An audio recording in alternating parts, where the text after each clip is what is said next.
holistic nutritionist, as well as a plant-based farm-to-table style chef.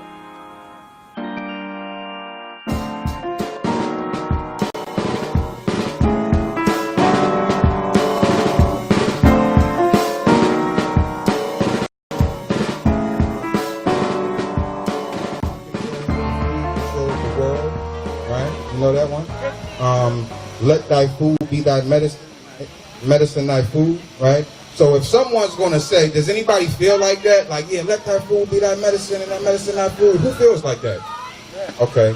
So now, let me see that real show of hands. Who feels like let thy food be thy medicine and thy medicine thy food? That's almost everybody in the building. Okay. So this is how we're going to make sure you'll get closer to that point if you're not already there. Now, everybody put your hand down. Now, how many people are into production of food? The growing, the farming. How many?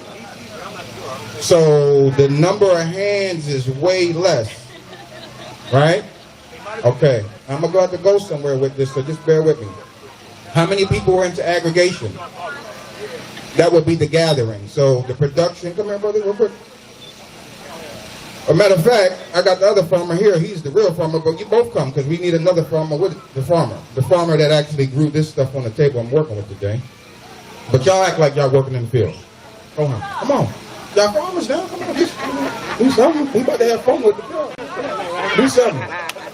Here you go. Here's a tomato for you and a tomato for you. Here you go. There you go. Okay? You ain't supposed to eat it. You're supposed to. You growing it. I know that's right. Okay, so... And now, you grew the food, and you got the food. Y'all both got the food. But if you grew the food, you still had to, what? Well, you had to get the soil right, but you had to get the food together. But you got tomatoes on this bunch, but you got tomatoes on this bunch. You got tomatoes on this bunch.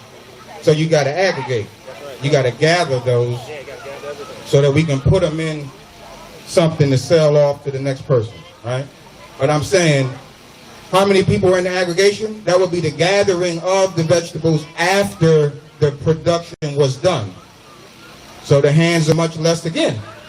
Okay, then how about the distribution? After I gathered it, they grew it, I gathered it, and now Duran wants it, but Duran is in, what is it called? What's that other, Chartersville? Yeah. Duran's in Chartersville, so we got to distribute the food that they grew, that I gathered, and we got to get it on to him. So how many people do that? Like pushing the food from anybody? No? Okay, now, how many people eat food every day? Everybody. See what I'm saying? Okay. And now, how many people are into restoration or cultivation of compost? Okay, so that's good, but less hands. Now, my point is, those 5 things that we just said, right? What came before production? Where did the production come from? Seed. The seed, right? So where did the seed come from? This is like the chicken or the egg. What came first, chicken or the egg? So did you have an eggplant and get the seed out the eggplant, or did you have a seed and get the eggplant out the seed? But did you have God that gave you the seed? That you had God that gave you the seed? So what comes before production is God. And what I'm trying to show you is, if you want to eat godly, then you got to be closer to God when getting your food. So if consumption is on level 4 down here, but God is on above 1 up here, and you ain't getting your food to level 4, then it's a lot of disconnect. And a lot of men touched your food. Women touched your food. So now we talk about vibration. And y'all know about vibration. So you got the wrong people handling your food now. They doing things they ain't supposed to do, stealing money, all types of just whatever they doing, arguing. I seen one brother, and I'm just like, why are you talking about your woman like that? But the thing was, he was so mad that he was over the food talking. I was just like, don't talk that bad stuff over my food and put that vibration of whatever y'all going through over my food so that I eat that food, and now me and my girl going through it. And you like, what happened? It was just like a flu, because you can catch it. Don't think you can. You know, so my whole point is just to try to get closer to God in the process of eating your food. And the only way you could do that is start to work with the production, work with the aggregation, work with the distribution, work with, of course, we want to do consumption, and then the restoration.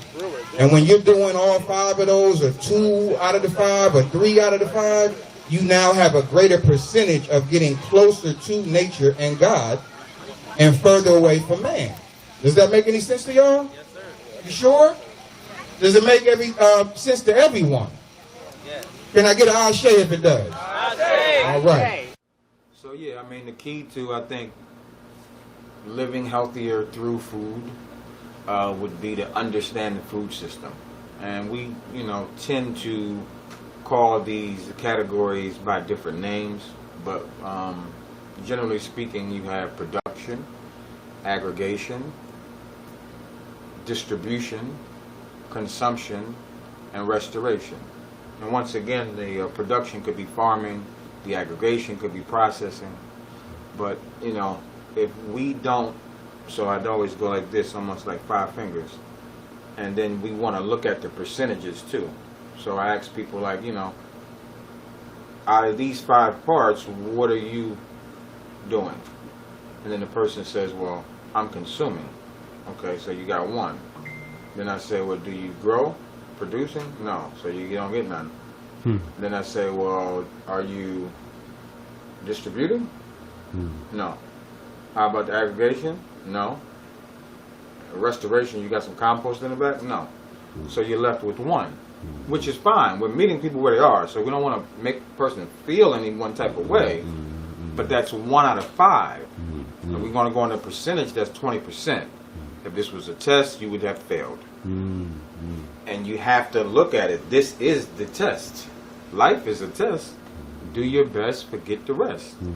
Life is a test. Right? This old man used to tell me this when I was young.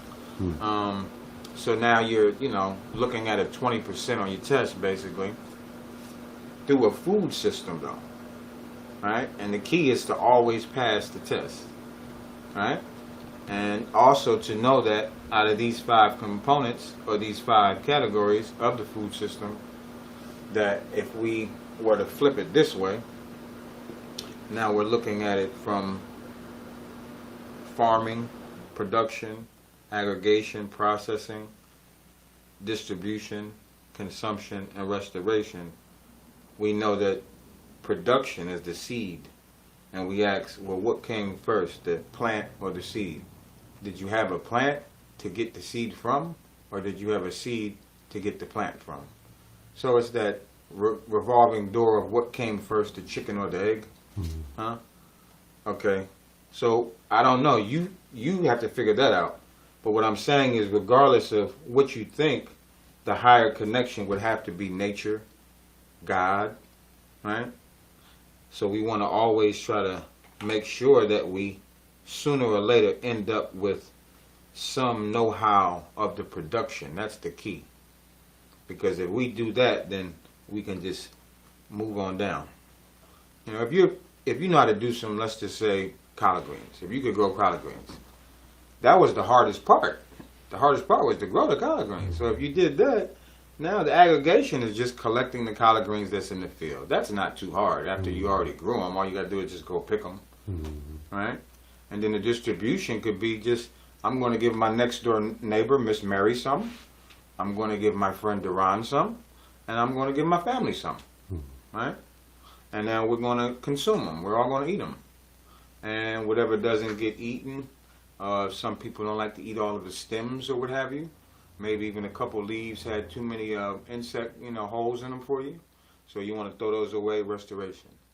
But the key to know, though, with dealing with all of this is that, and I don't like to say God too much because some people don't do that, But I would say nature, right? You're closest to nature, and if you believe in God, then you definitely have a connection to God. Blue zones are the areas where the life expectancies of the people living in that region are the highest in the world. Okay? So once again, it's where the people are living the longest. Right? Through data, these people are living the longest. So I'm going to just run down 5 of the top 5 blue zones. So you have Okinawa, Japan. Okay? You have Sardinia, Italy. You have, I might be pronouncing it wrong, but it's like Nicoya. Costa Rica. Okay, you have Icara, Greece, and you have Loma Linda, California, where it's like a 7-day Adventist. I don't know how to, like a compound out there, you know. And the point that I'm trying to make is when we talk about food, what do we all eat the food for? To live. To what? To live. To live. So to sustain life, right? So I started thinking about food one day and I said, if we're trying to sustain life, then let me figure out where the people live the longest at. And then let me figure out what they're eating. And then let me go back and see what we're eating. And then check our life expectancies and see if this makes any sense to me. And it sure made a whole lot of sense. I started looking at the numbers and looking at the diets, and I said, wow, all of these places I mentioned, they hardly eat no meat, like hardly any. And if they do, it's a very, very small amount, okay? So I'm not here to try to turn you into a vegan, turn you into a vegetarian, any of that. But I'm just trying to make sure that as black people, we have a chance, and not just black people, all people have a chance to live with longevity, right? Because in that, if we have longevity, we have more chances to fix the things that we might feel are wrong or things that aren't right, right? But if you have more time, if I gave you 2 hours and said, solve this problem, do you think you would feel better about it if I said you only got 15 minutes? What would you want? Would you want the 2 hours or the 15 minutes if I said solve the problem? 2 hours, right? So this is the same with life. Would you want to have 90 years? Because some of these places are expected to live to 90, 92. Where here in America, it's like 74, 76, something like that. Perfect example of Aretha Franklin. How old was she? 70, so right on the money. Was she vegan or vegetarian? Did she eat a lot of meat? Probably. Yeah. So the timing is right when we start to look at these diets, right? So I just wanted to point that out real quick. In the morning on, Let me see you what know, else. we didn't have bacon all the time from her kitchen table, you know, every day of the week. It was more of like a special occasion type of thing when she would cook the whole full breakfast with the meats. But like I said, I would go to the deli and get the, you know, sandwiches from them. But the first thing I thought of is, once again, those flavors. You know, it was just like salt, but then sweet, right? So that's the curing, is the salt, and then the sweet. But now as a nutritionist, I can't really do sugar. So how am I going to bring it back? Oh yeah, maple, which has a low glycemic index of 54, which is under 55. So anything 55 or under is considered low. And we know that, you know, we tie all of this in, you know, diabetes in the black community and how high are these numbers, extremely high. So we want to make sure we're doing all of this at the same time. Because think about my grandmother, her sister had diabetes, you know, that's my aunt. And then my other aunt got diabetes, and then my uncle got diabetes. So for me, it was a culmination of everything. It was restoring restoring family tradition, but at the same time connecting the same flavors that I remember and that everybody else in the farm, you know, on the land today will remember. And just, you know, being myself when doing it. Right. You know, never feeling like there isn't any pressure, right? You can't go into it like that because now you're super comfortable, and that's where all of that extra love is going to come from. You know, never feeling too anxious or too nervous. For what? You know, 'cause this is good food and good people. So I think a lot of times chefs, they start to do that too. They start to kind of get frazzled by what's going on, and now you can't put as much love into it because you throwing these other emotions into it. All right, so the key too is to always remember to place that love in the food. Right? That should be almost the first spice, right? The first seasoning is that love. You know, so I came with a whole lot of love, memories from my grandmother, and just, bring them to the table today. And when we talk about the eggplant bacon, the one good thing about it is sustainability. So, we always talk about the zero waste and the composting. So now you have to think about the life of an eggplant. How long would it have to live? But if we dehydrate it, now we prolong that shelf life, and then we could even vacuum seal it to even take that further, and we don't have to lose out or have waste when we talk about our food. So it was a lot of key components, but zero waste, top of the key, family tradition, top of the key, and So he had mentioned nutrient dense, right? And how important that is to farming and how important it is to us. And he, Duran also mentioned he meant to say 108, but he said 56, talking about the elements of the body and all of that. And so what we need to know is, if you cook it, you kill it. That's right. Okay? Because heat at the temperature of 115 starts to kill the nutrients in the food. It's just what heat would do. It'll just break it down, right? So if I put, if I threw this in the fire, it wouldn't last long, right? But if I didn't have no fire and I left it on the table, it might sit here all day. It might sit to the end of the month, right? As soon as the heat hit it. So you got to understand that these ovens that we're using, what's the average temperature that you cook with when you use your oven, ma'am? What's the average temperature when you use your oven? She said about 350. Okay, over here? About 350, 400. And you?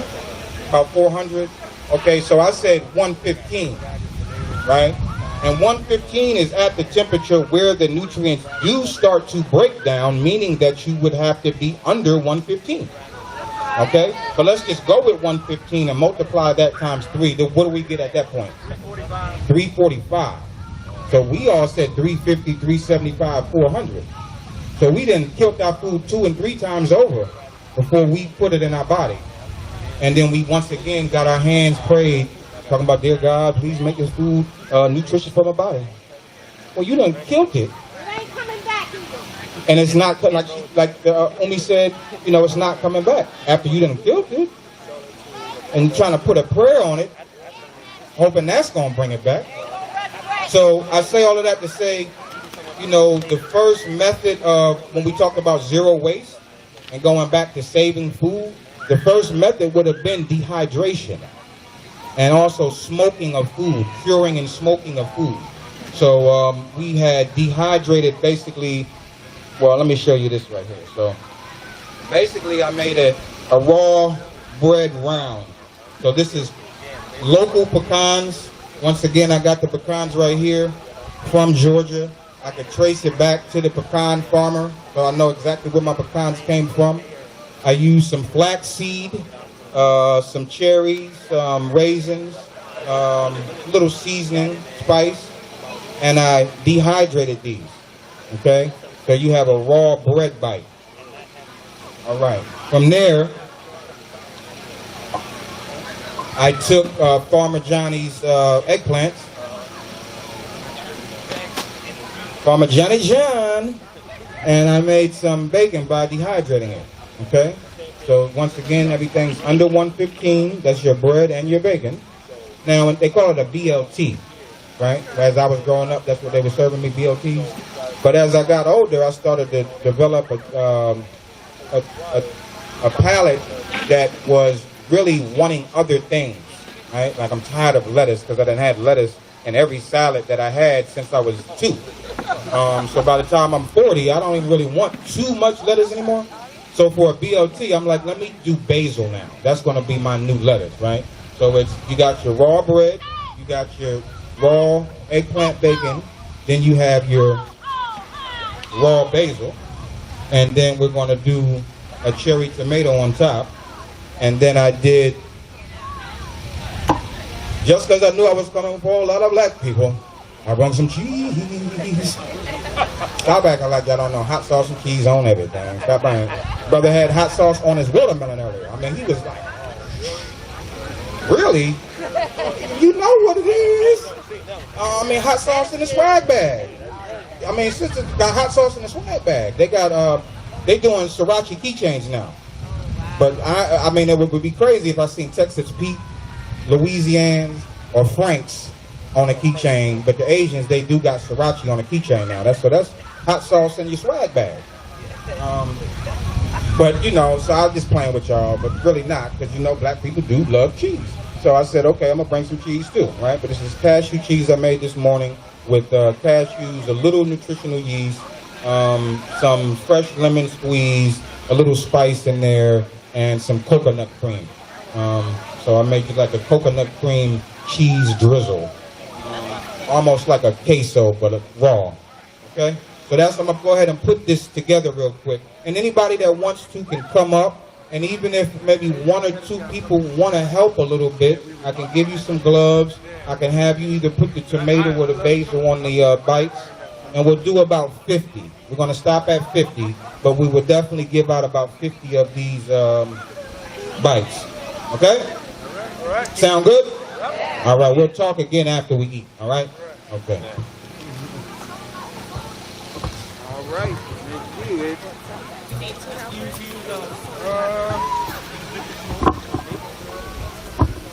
Yeah, that will work too. Okay. It'll be plenty. Yes. I mean, we want to need engage the community. We don't want to just, yeah. So we got 2 volunteers for you.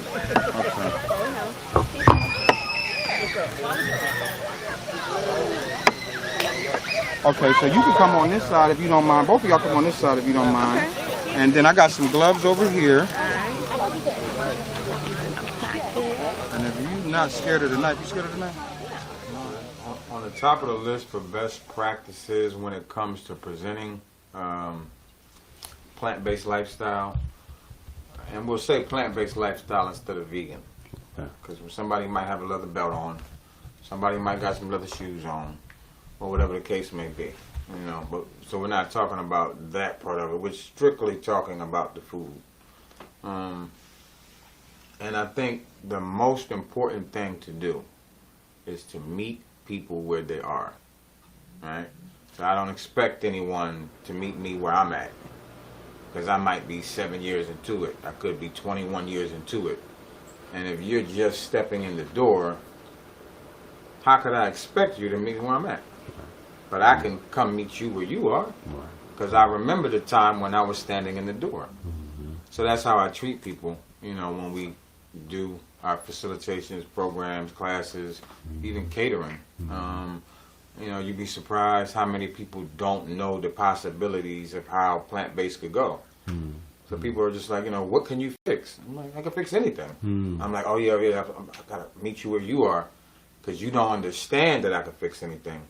You still think that means no cheesesteak, that means no pizza, that means no, and then I have to reiterate, no, I can make pizza, I can make cheesesteak, I can make, you know, and once again, meeting them where they are. And they're at that beginning level of understanding. If I ask them to meet me where I am, I might be in a professor level of understanding when it comes to plant-based. So, you know, I made sure that that was first and foremost today. To just, you know, bring it to the person and not expecting the person to bring it to me. And when you do that, now you give a person the option of, do I want to buy in to what I'm seeing today? And that's how it feels. It's like, you know, I can or I don't have to. But a lot of times I'm in situations to where I see people trying to teach, and it's like they're pushing it on the people so much and so hard that they're pushing people away in the process. And we don't want to do that at all. I mean, you know, it's trying to get as many people to. Shout out to Vegan Action. The 16th annual Happily Natural Day was a great success. We appreciate all that you've done to help. And you can find me at kingsapron.com, King's Apron on social media. That would be like a Twitter or Instagram at King's Apron.